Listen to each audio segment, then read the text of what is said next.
Dire non au harcèlement à l'école, en 5 étapes pour sensibiliser parents et professeurs. Ce que nous ne voyons pas. Mesdames, messieurs, chaque matin, des milliers d'enfants franchissent les portes de leur établissement scolaire. Certains arrivent en courant, d'autres arrivent en traînant les pieds.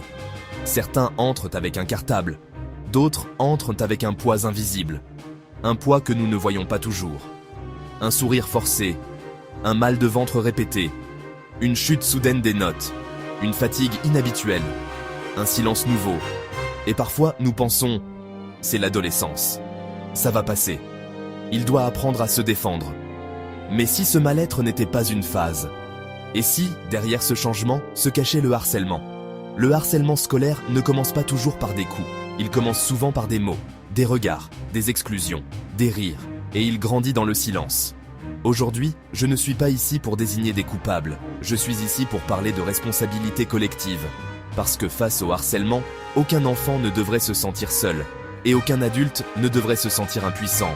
Je vous propose 5 étapes essentielles pour dire non au harcèlement à l'école. Étape 1. Reconnaître les signes, même les plus discrets. Le harcèlement ne se voit pas toujours. Il peut être verbal, moquerie, insultes répétées. Physique, bousculade, coups. Social, exclusion, rumeur. Numérique, cyberharcèlement. Mais il a presque toujours les mêmes conséquences. Perte d'estime de soi, isolement, troubles du sommeil, anxiété, refus scolaire, symptômes physiques, maux de ventre, migraine. Dans les cas les plus graves, idées suicidaires. Un enfant harcelé ne dit pas toujours « on me fait du mal ». Il dit souvent « je ne veux plus aller à l'école. Laisse-moi tranquille. » Ça va. Nous devons apprendre à écouter ce qui ne se dit pas. La première étape, c'est la vigilance bienveillante. Étape 2. Ouvrir un espace de parole sécurisant. Beaucoup d'enfants ne parlent pas. Pourquoi? Parce qu'ils ont peur d'aggraver la situation, d'être traités de balance, de ne pas être crus, de décevoir, d'inquiéter leurs parents, d'être jugés. Pour qu'un enfant parle, il faut qu'il se sente en sécurité. Cela commence par des phrases simples. Je suis là pour toi. Tu ne seras pas puni si tu dis la vérité. Quoi qu'il arrive, on va chercher une solution ensemble. Écouter sans interrompre, écouter sans minimiser, écouter sans dramatiser. Et surtout, ne jamais dire « ignore-les ». Endurcis-toi. Ce n'est rien. Pour un enfant, ce n'est jamais rien. Étape 3. Comprendre que le harcèlement est un phénomène de groupe. Le harcèlement n'est pas seulement une relation entre un harceleur et une victime. C'est un système. Il y a l'agresseur, la victime, les témoins passifs, les témoins actifs, les adultes autour. Les recherches en psychologie montrent une chose essentielle. Le harcèlement se renforce quand les témoins rient ou se taisent. Il diminue quand un groupe refuse. Cela signifie que la prévention doit être collective. Dans les établissements, développer l'empathie, enseigner les compétences émotionnelles, valoriser les comportements prosociaux, mettre en place des protocoles clairs. À la maison, parler du respect, questionner les comportements, ne pas banaliser les moqueries, apprendre à gérer les conflits autrement que par la domination.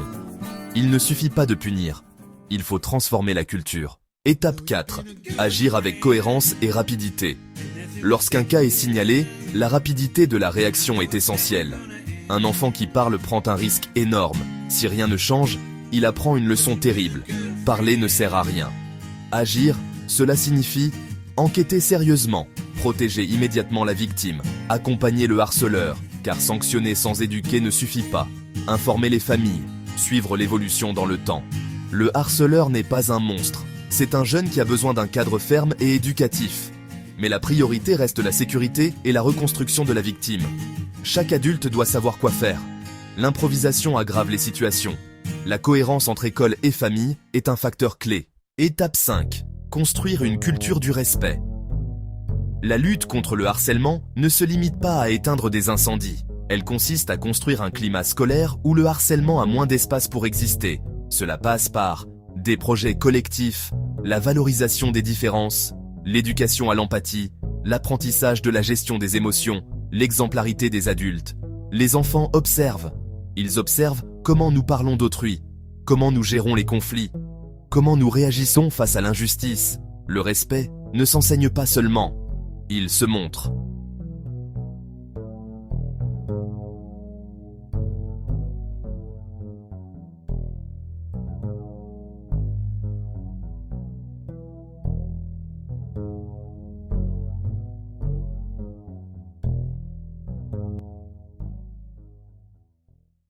Un point essentiel.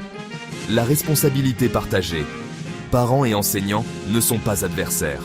Ils sont partenaires. Quand un enfant souffre, la question n'est pas « qui est responsable ?». La question est « que pouvons-nous faire ensemble ?» L'enfant a besoin de sentir que les adultes forment une alliance rassurante, stable, protectrice. Message d'espoir. Oui, le harcèlement existe. Oui, il peut laisser des traces profondes, mais les environnements scolaires peuvent changer. Des établissements qui ont mis en place des politiques claires, des formations, des espaces de parole et des interventions précoces ont vu les cas diminuer significativement. Un enfant soutenu tôt se reconstruit. Un enfant écouté retrouve confiance. Un enfant protégé retrouve sa capacité d'apprendre. Et n'oublions pas, l'école est l'un des lieux les plus puissants de socialisation. Ce que nous construisons ici influence la société de demain. Je vous invite à vous poser 3 questions. 1. Est-ce que les enfants autour de moi savent qu'ils peuvent me parler ? 2. Est-ce que je prends toujours au sérieux un signal faible ? 3. Est-ce que je contribue activement à une culture du respect ? Dire non au harcèlement, ce n'est pas seulement réagir à une crise, c'est choisir chaque jour. L'écoute plutôt que le jugement, l'action plutôt que le doute, la coopération plutôt que la confrontation, la prévention plutôt que la réparation. Chaque enfant mérite d'entrer à l'école sans peur. Chaque parent mérite d'être rassuré. Chaque enseignant mérite de travailler dans un climat serein. Ensemble, en 5 étapes simples mais essentielles, nous pouvons faire reculer le harcèlement, pas parfaitement, mais concrètement, progressivement, durablement, parce qu'un enfant en sécurité apprend mieux, grandit mieux et devient un adulte plus équilibré. Et cela, c'est notre responsabilité commune. Merci.